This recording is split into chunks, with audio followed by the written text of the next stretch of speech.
Okay guys, एक और नई वीडियो जिसमें हम मोशन के बारे में सीखेंगे कि मोशन क्या होता है, मोशन के टाइप कौन से होते हैं और मोशन से रिलेटेड जो इंपॉर्टेंट क्वेश्चन हमें अलग अलग टाइप के एग्जाम में देखने को मिलते हैं। तो ध्यान देना कि मोशन की मीनिंग क्या है, मोशन को कैसे कैसे डिस्क्राइब कर सकते हैं। बहुत ही काम की वीडियो है और बहुत ही मजेदार है, मजा ही आ जाएगा वीडियो में। जैसे कि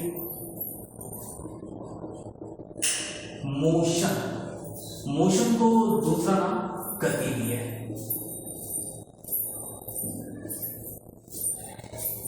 गति या मोशन दोनों की मीनिंग होती है object change their position with respect to time. Object की जो पोजीशन है वो टाइम के साथ चेंज होती है। जैसे कोई ऑब्जेक्ट है, खाना खाने के बाद टहलने निकला है, समय के साथ अपनी पोजीशन चेंज कर रहा है कि शुरुआत में पहले वो घर के बाहर निकलता है, कुछ सेकंड बाद वो घर के बाहर गलियों में चला जाता है और कुछ सेकंड बाद पता लगता है कॉलोनी पार कर जाता है और कुछ सेकंड बाद पता लगता है कॉलोनी घूम के वापस घर की ओर आ गया। तो ये देख रहे हो, ये हो क्या रहा है, वो समय के साथ अपनी पोजीशन में चेंजेस कर रहा है। तो समय के साथ अगर किसी ऑब्जेक्ट की पोजीशन में चेंजेस हो रहा है तो इसको कहेंगे कि वो मोशन में है, वो मोशन में है। ठीक है, तो मोशन में पता लग गया object change their position with respect to time। साथ साथ रहना, कॉपी और पेन के साथ रहना, क्योंकि आप यहाँ ये वीडियो सीखने के लिए देख रहे हो। वो सीखना है कि मोशन एक बार आ जाए तो परमानेंट आ जाए और किसी भी एग्जाम में काम आए आपके, तो कॉपी और पेन के साथ लगे रहना जरूरी है। इसके बाद मोशन की तरह एक और कंडीशन होती है, उसे कहते हैं रेस्ट। रेस्ट किसी भी ऑब्जेक्ट की वो कंडीशन होती है जिसमें उसके पोजीशन में कोई चेंजेस नहीं आता with respect to time. Object में कोई चेंजेस नहीं आता विद रिस्पेक्ट टू टाइम। एक समय देख रहे हो कि ऑब्जेक्ट एक जगह बैठा हुआ है, कुछ समय बाद देखते हो वो वहीं पे दोबारा बैठा हुआ है, कुछ घंटे बाद देखते हो वो वहीं बैठा हुआ है, एक हफ्ते बीत गया वो वहीं बैठा हुआ है, पता लगा व्यक्ति बैठा बैठा मर गया है। तो वहां पे बैठा हुआ व्यक्ति अपनी पोजीशन समय के साथ अगर चेंज नहीं कर रहा तो कहेंगे ऑब्जेक्ट रेस्ट में है। Object not change their position with respect to time. अगर ऑब्जेक्ट अपनी पोजीशन में चेंजेस नहीं कर रहा विद रिस्पेक्ट टू टाइम, इसको कहेंगे कि वो रेस्ट पे है, इसको कहेंगे वो रेस्ट पर है। इसके बाद मोशन को डिस्क्राइब कैसे कर सकते हैं, मोशन के टाइप। मोशन के जनरली दो टाइप होते हैं। एक कौन सा है, स्लो मोशन। स्लो मोशन आपने डांस फॉर्म सुना होगा, स्लो मोशन बहुत ही मशहूर है। धीरे धीरे गति में चलना पीछे और आगे की तरफ, वो स्लो मोशन है। ऐसे ही एक मोशन है फास्ट मोशन, जो रॉकेट की स्पीड होती है, जो सैटेलाइट्स के मूव करने की स्पीड होती है, वो फास्ट मोशन में आती है। स्लो मोशन अगर ऑब्जेक्ट अपनी पोजीशन चेंज कर रहा है लेकिन टाइम के साथ बहुत स्लोली चेंज कर रहा है, टाइम के साथ बहुत स्लोली चेंज कर रहा है, तो इस तरह के मोशन को स्लो मोशन कहते हैं। Object change their position very slow rate। अगर ऑब्जेक्ट अपनी पोजीशन चेंज कर रहा है पर बहुत ही धीमी गति से चेंज कर रहा है तो इसको स्लो मोशन कहते हैं। जैसे आपने देखा होगा या आप ऑब्जर्व कर सकते हो, एक बुजुर्ग व्यक्ति होता है, गली पार करता है तो उसे 1 घंटे लग जाते हैं, गली पार करने में बहुत समय लगा देता है। वहीं एक छोटा सा बच्चा है जो बहुत एक्टिव है या बहुत एक्टिव पर्सन है, वो बहुत तेजी से गली पार कर जाता है। तो जो बुजुर्ग अंकल ने या कोई एक ढीला ढाला व्यक्ति है जो बहुत ही स्लो रेट से मूव कर रहा है और गली पार करने में उसे 1 घंटा लग जाता है, तो इस तरह के मोशन को स्लो मोशन कहेंगे। जैसे मोशन ऑफ बैक्टीरिया। बैक्टीरिया का मोशन एक स्लो मोशन की कैटेगरी में आ सकता है कि बैक्टीरिया मूव करेगा तो वो एक जगह से दूसरी जगह 1 मीटर मूव करने में वो 1 दिन से भी ज्यादा का समय लगा सकता है। एक दिन 1 मीटर मूव करने में 1 दिन से भी ज्यादा समय लगाएगा। इसके बाद फास्ट मोशन की बात करते हैं। इस मोशन में ऑब्जेक्ट बहुत तेजी से अपनी डिस्प्लेसमेंट करता है, बहुत तेजी से अपनी पोजीशन चेंज करता है। जैसे कि हुसैन बोल्ट जो वर्ल्ड का सबसे फास्टेस्ट रेसर है, उसके नाम 0.12 माइक्रोसेकंड या 0.12 सेकंड में 100 मीटर की रेस क्रॉस कर देता है। 1 सेकंड से भी कम समय में दौड़ लेता है। कि ऐसी रफ्तार जो कि पलक झपकते ही आपको आश्रम, पंजाबी बाग पार करवा दे, दिल्ली की मेन जगहों को क्रॉस करवा दे, तो ऐसे मोशन को हम फास्ट मोशन कहेंगे। Object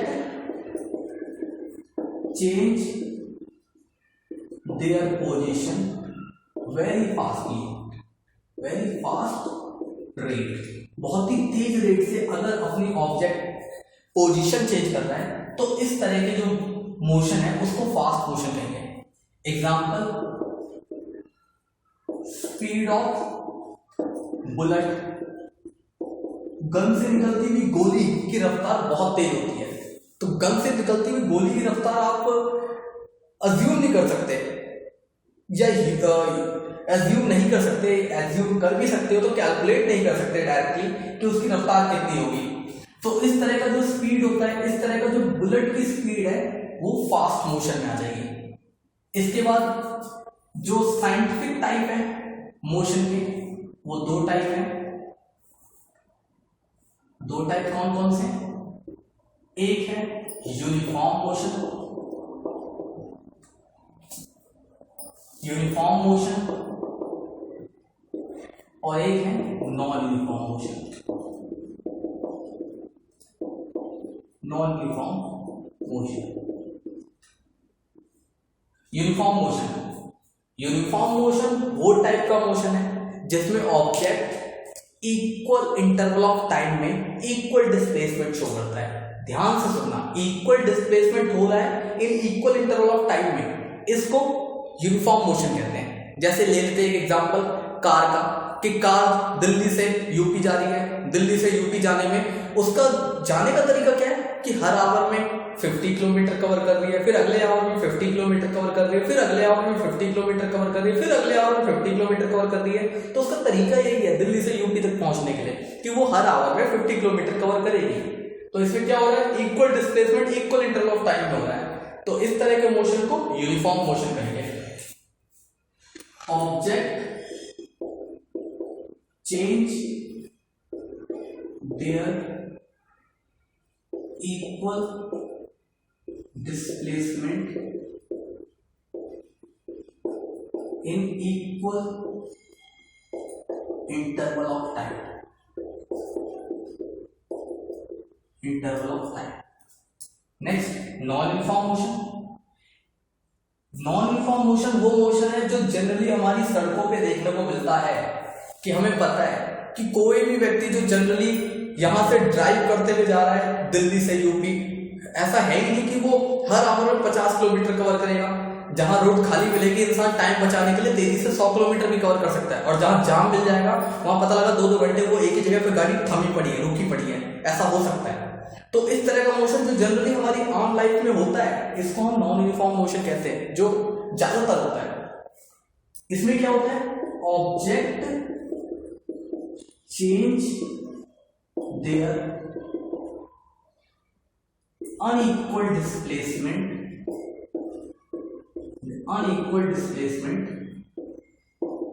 in equal